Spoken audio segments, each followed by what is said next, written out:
A gente olha o símbolo, então alguém mostra para você em qualquer lugar do planeta que você estiver. Quando você olha essa imagem, você fala, ah, eu conheço, aqui é uma raposa. Aí você fala, toma cuidado, porque raposa não é muito fácil, não. E ela é esse bichinho que a gente tem que tomar cuidado mesmo, porque é traiçoeiro. Aham, era a palavra que estava faltando, né? Ah, eu estava dizendo que a raposa nos manda ter atenção, porque a raposa ataca sem avisar. Exato, perfeito, né? Então a poderosa guerreira está falando isso aqui e é super real, porque ela é traiçoeira. Então ela é um símbolo de traição, né? Também, além da cobra.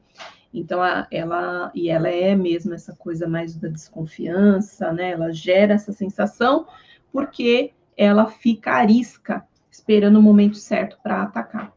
Então, esse é um símbolo muito grande aí da raposa, ok? Assim como outras cartas que a gente tem também. Então, na hora que nós estamos lá fazendo a nossa leitura, a gente tem uma infinidade de significados na carta. Mas, Tânia, não são aqueles conceitos tradicionais? Tem, claro que tem, que é um pouco do que a gente está falando. Mas, na hora que você está lendo, o arquétipo, gente, ele é energia. Então, você tá lá com a cartinha da raposa, né? E aí você vai perceber que, além disso, né?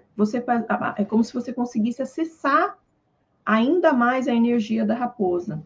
Aí você começa a pensar, fala, nossa, mas a raposa, ela fica escondida. Nossa, mas a raposa, ela age de forma precisa. Então, a gente começa a analisar perspectivas humanas no reino animal. Que isso que é muito legal, né? Porque a gente pega os comportamentos aqui do reino animal, né? Dos animais, para a gente entender características humanas, e a gente vai colocando aquilo na nossa vida, né? Então, essa coisa de ser traiçoeiro. Então, de repente, você está numa leitura e pergunta lá se a pessoa ela pode confiar na outra. Se sai essa carta, você diria o quê? Será? Você pode confiar no colega? Será? Né? Ou a pessoa pergunta assim, olha, o meu ex, será que ele fica vendo o meu perfil? Né? Será que ele pensa em mim ainda? Será que ele está conectado em mim? Aí aparece essa carta. O que você diria? Sim, a carta, dependendo da questão, pode ser traição. Pode ser várias coisas, como a carta da raposa, né? É que a carta da cobra, ela é o símbolo, né, da traição. Tanto que quando eu explico isso para as minhas alunas, eu sempre trago que você só vai falar de traição na carta se for feita uma pergunta específica para isso. Aí a carta da cobra sair, ela vem te confirmar que é aquilo mesmo. Mas, caso contrário, ela é muitas outras coisas que você pode falar, tá? Assim como a raposa também. Então, se a pessoa pergunta assim, olha só, fulano, será que essa pessoa ainda, ela está, sei lá, vendo meus stories, vendo as minhas mensagens e sai a carta da raposa? O que você diria, né? Então, a carta da raposa vai dizer que a pessoa está stalkeando, porque é exatamente o que a raposa faz, né? Então, ela fica ali, ó, só olhando, observando, né? Então, aí você consegue perceber que sim, que a pessoa está bastante interessada, né? Porque ela tá ali só analisando, observando, tá? Então é isso também. Então é bem interessante nesse sentido. Gente, olha, então, lógico, a diferença de você fazer a interpretação com significados tradicionais e com esse boom, né, dos arquétipos, a diferença é gritante. Porque você pode fazer uma leitura com, com as cartinhas e as palavras decoradas. Você vai fazer uma leitura bacana? Vai. A minha cara, tipo, vai. Mas se você pode e você conhece, você consegue explorar os arquétipos, imagina a sua leitura, imagina quantos significados você não vai trazer. E não é só trazer vários significados, mas é você explorar o significado que está vindo naquela hora, como interpretação.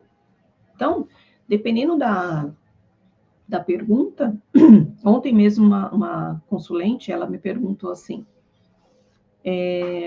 mas vai aparecer uma outra pessoa na minha vida? A gente estava fazendo pandeiro, que são várias áreas, né? A gente fala, no pandeiro a gente fala do aspecto da saúde emocional, que é bem legal, a gente fala da carreira profissional, o que vai acontecer na vida da pessoa, da dificuldade, e área do relacionamento e financeiro. Aí chegou na área de relacionamento, ela perguntando assim, mas tudo bem, tem uma pessoa, tudo, mas ali não estava dando que ia rolar muito, e ela perguntando se ia aparecer uma outra pessoa. Aí a gente viu que ia aparecer sim uma outra pessoa, e aí a carta que saiu, dava para analisar muitas coisas quando você consegue entender todos os arquétipos que a carta traz, né? Então ali dava para saber que a pessoa era uma pessoa que não era do Brasil, era uma pessoa estável financeiramente, né? Era uma pessoa que tinha o campo das ideias bem consolidado, e aí a gente começa a pensar que é uma pessoa alta também, porque vai dando várias dicas, né? Então, numa carta só, dava para analisar muitas coisas em relação às características e personalidade que aquela pessoa tem, tá? E é bem possível isso, né? Com uma carta só. Aí ela ficou, né, maravilhada, né? Ela, ai meu Deus, então deixa eu ver, né? E aí começou a perguntar algumas características da pessoa, porque é normal, né? A gente fica curioso mesmo. Mas o que eu quero dizer? Que uma carta a gente consegue ver muitas coisas, contanto que eu saiba fazer essa leitura, né? Contanto que eu entenda todos os arquétipos que a carta traz, né? Então eu não fico preso só ao símbolo também, não, tá? Eu tenho os complementares que me ajudam bastante.